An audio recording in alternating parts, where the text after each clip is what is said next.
যারা অহংকার করে, আমরা যদি অহংকার করি, সূরা আহকাফের 146 নম্বর আয়াত, এই আয়াতের মধ্যে আল্লাহ তাআলা আমাদেরকে বলতেছেন যারা অহংকার করে এরা সত্য কবুল করে না।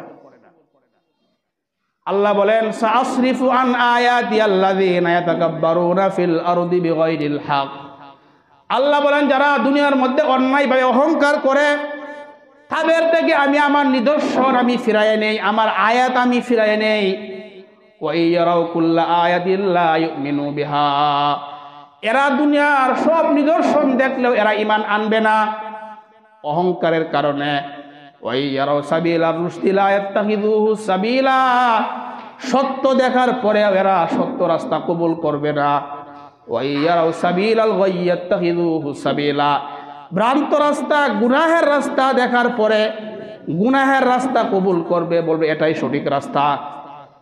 আল্লাহ বলেন অহংকারের কারণে এরা সত্য কবুল করবে না।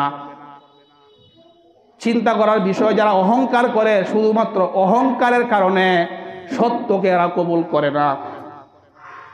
আল্লাহ বলেন দুনিয়ার সব নিদর্শন দিলেও এরা ঈমান আনবে না, এরা হেদায়েতের মধ্যে এদের কপালে হেদায়েত নাই।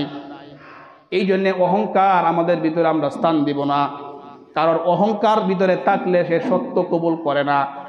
তার স্বার্থের বিরুদ্ধে কথা চলে গেলে অহংকারের কারণে সত্যকেও সে অস্বীকার করে বসে, সত্যকে অস্বীকার করে বসে। হুজুর কি বুঝে, অমুকে কি বুঝে, হুমুক আমি বেশি বুঝি। সত্য একটা বিষয়, এটাকেও বলে অমুকে কি বুঝে, হুমুকে কি বুঝে, আমি কম বুঝিনি, অথচ বিষয়টা সত্য। আল্লাহ বলেন অহংকারী সম্প্রদায় যারা, এদের কপালে হেদায়েত নাই।